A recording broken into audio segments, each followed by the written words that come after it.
about this, which I think is so interesting and indicative of the policies and the culture and the political climate in the United States' poopiest state, California.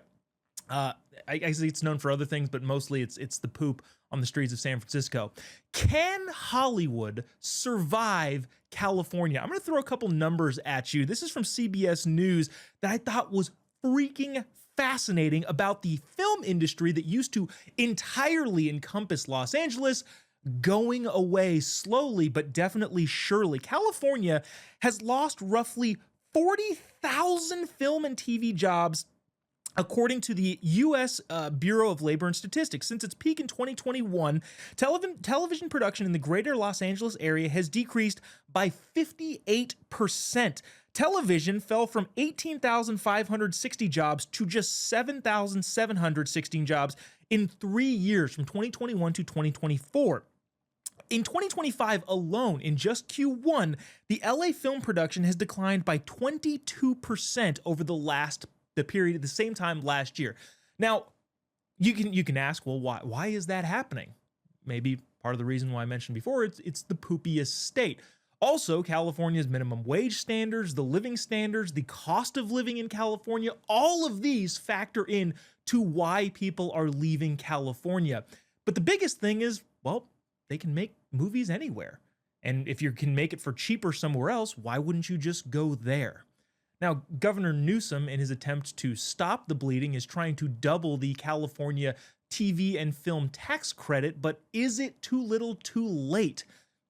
Kind of happen to think so, especially considering that pretty much anybody nowadays can buy a camera, and as long as the story is good and they have a little bit of technical know-how, they too can make a movie. But the main thing here is, I believe it has been California's disastrous policy, its disastrous governance, especially in the very poopy town, not poopy ranked number 1, but poopy ranked number 2, at least second to San Francisco, the management of Los Angeles that has driven movie TV production out of the city and out of the state.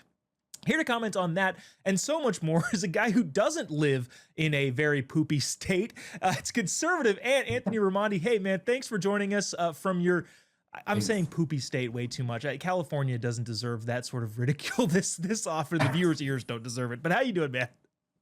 I'm doing great. Thanks for having me on today.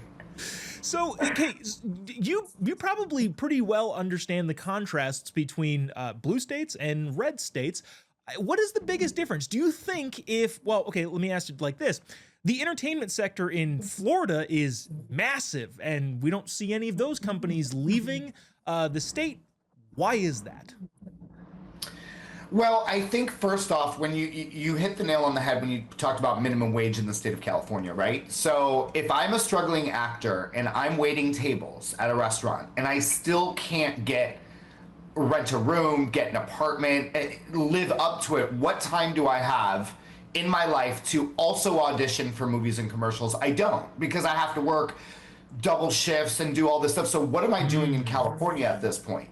So if you've already left, you're not going to go back. In California, we're seeing a lot of films being made in places like Tennessee and parts of Georgia, a lot of the South.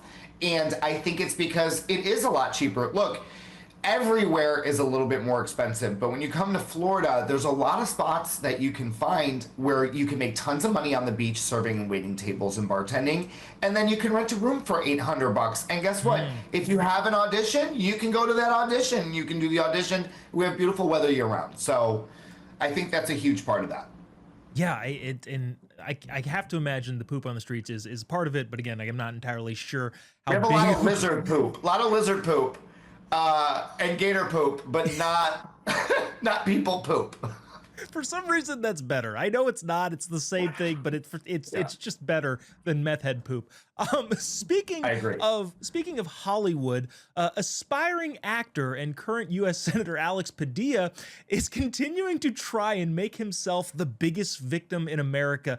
Last week, obviously, we saw him pull a publicity stunt and get himself thrown out of a room, which, by the way, would happen to just about anyone in any situation if they did what he did. But he's continuing to push the narrative. There's a piece in the Washington Post, and he tweeted out this piece, X'd out this piece, and said this, Anthony, try not to roll your eyes too much because this is tough. Alex Padilla says, I asked a question and ended up in handcuffs. If this is how the Trump administration treats a U.S. senator in broad daylight, imagine what they're doing to immigrants behind closed doors. Sorry, I can't make it. We cannot stay silent. We will not break down. Again, aspiring actor and current California senator, unfortunately, Alex Padilla. What does this do to, because so this boy who cried wolf situation, right? As an American, right, I am actually concerned about a dictator or a tyrant. That is a real concern that I have. Thankfully, our system is set up to where that's very, very difficult to pull off, but that's the whole reason we started the country. If that were to ever start happening, how difficult is it going to be with libs pulling this being the boy who cried wolf situation of like, this is clearly not what he's claiming it is. And if and when it ever does actually happen, who's going to believe it at this point? Well, these are also the same people that believe that they can do this in places like Iran. So we know how that would go for them.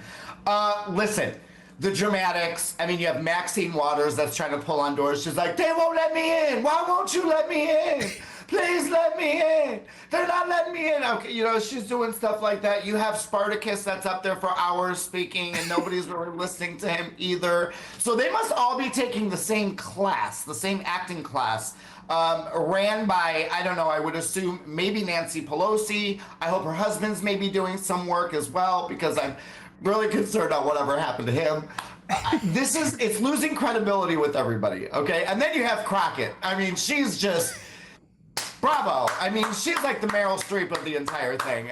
You know, she's up there with her conversations and telling us that we're all scumbags and that we're all needing mental health. But this isn't going to work. The American people see right through it. We're like tired of it. And you look at college campuses now. I mean, you know, Turning Point. You're looking at people in college. They're rolling their eyes as well. They're like, oh my God, what are you mad about today?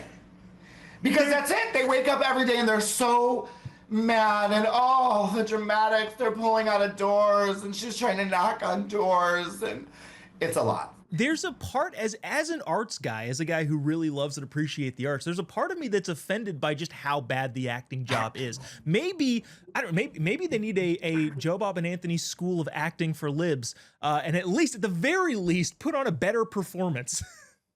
Yeah, that's a great, I mean, the telenovela special has got to go. I'm so tired.